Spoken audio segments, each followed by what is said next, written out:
Et si un théorème venait de réécrire près de 200 ans de certitudes mathématiques? C'est une histoire incroyable et on va plonger au cœur de cette découverte. Imaginez un peu la scène, un mur intellectuel, que tout le monde, absolument tout le monde, pensait infranchissable. Eh bien, ce mur vient peut-être de s'effondrer. C'est ce qui est en train de se passer dans le monde des mathématiques. Alors, pour bien saisir l'ampleur de cette avancée, il faut faire un petit voyage dans le temps, revenir 200 ans en arrière, là où tout a commencé. On est en 1824. Un mathématicien du nom de Niels Henrik Abel publie une preuve qui va faire l'effet d'une bombe. C'est le fameux théorème d'Abel-Ruffini. En gros, il ferme la porte à la recherche de formules générales pour résoudre la plupart des équations complexes. Pour le dire simplement, il a déclaré que c'était impossible. Point final. Et le chiffre clé, le chiffre maudit en quelque sorte, c'est 5. Pour les équations jusqu'au degré 4, on a des formules bien propres pour trouver les solutions. Mais à partir du degré 5, le théorème d'Abel a dit « stop, c'est fini ».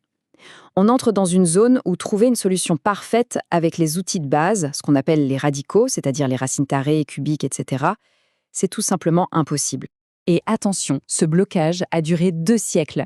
Pendant tout ce temps, la communauté mathématique a dû faire avec. Elle a développé des méthodes incroyablement ingénieuses pour approcher les solutions, pour avoir une estimation, mais sans jamais pouvoir mettre la main sur la réponse exacte. On pourrait se dire, mais au fond, quel est le problème avec ces approximations? Si elles sont assez proches de la vérité, pourquoi s'embêter à chercher plus loin? C'est une excellente question, et la réponse est cruciale. La différence, elle est vraiment fondamentale.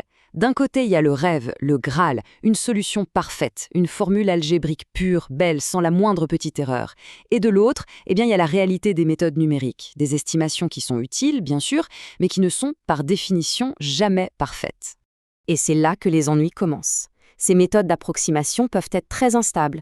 Une toute petite erreur d'arrondi au début, à cause des limites de l'ordinateur, peut s'amplifier et donner un résultat complètement à côté de la plaque. Et puis surtout, on obtient un chiffre, une approximation, mais on ne voit jamais la beauté de la structure qui se cache derrière. On n'a pas la compréhension profonde de la solution. C'est donc dans ce contexte, ce monde de l'à peu près, qu'une nouvelle approche a vu le jour. Et c'est ça qui est fascinant. Elle ne contredit pas les anciennes règles. Non, elle les dépasse, en changeant complètement de terrain de jeu.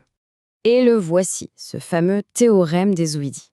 L'idée centrale, c'est de donner des solutions exactes, bien propres, pour des polynômes de n'importe quel degré. Et le point crucial, c'est qu'il y arrive en utilisant un cadre de pensée totalement différent de celui dans lequel Abel avait prouvé que c'était impossible. Pour bien comprendre, on peut utiliser une image simple, celle de la boîte à outils. L'algèbre classique, celle d'Abel, utilisait une boîte à outils assez limitée. Dedans, il y avait les opérations de base, addition, soustraction, etc. Et surtout, les fameux radicaux. C'est déjà pas mal, mais Abel a prouvé que juste avec ces outils-là, on ne pouvait pas tout construire. La méthode des Zouidi, elle, arrive avec une toute nouvelle caisse à outils, remplie d'instruments bien plus sophistiqués. On y trouve des choses comme les sommes de puissance récursives, les exponentielles complexes. Pour reprendre notre analogie, c'est un peu comme si on passait du marteau et des clous à une imprimante 3D et une soudeuse laser. On ne construit tout simplement plus de la même manière. Et ça, c'est vraiment le point clé à retenir. Le théorème des Zouidi ne dit pas qu'Abel avait tort. Pas du tout. Il le transcende. Il montre juste que si on change d'outil, si on travaille dans un espace mathématique plus riche, alors les anciennes limites, eh bien, elles ne s'appliquent plus. Bon, la théorie, c'est une chose, mais voyons ce que ça donne en pratique. Comment est-ce que cette nouvelle méthode s'attaque à un problème qui, jusqu'à présent, était considéré comme insoluble par les moyens exacts?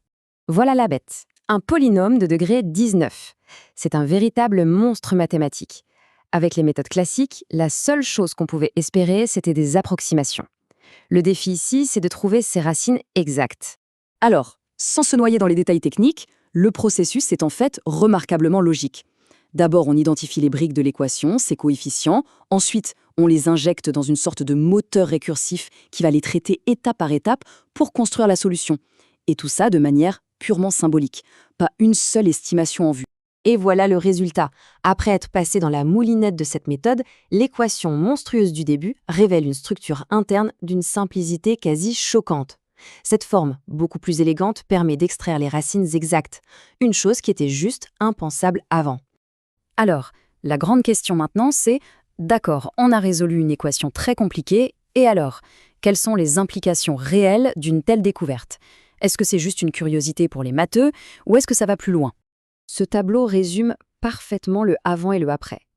Là où les méthodes classiques butaient sur le degré 5 et donnaient des approximations potentiellement instables, cette nouvelle approche fonctionne pour n'importe quel degré, donne des solutions exactes, sans aucune erreur et de manière totalement universelle.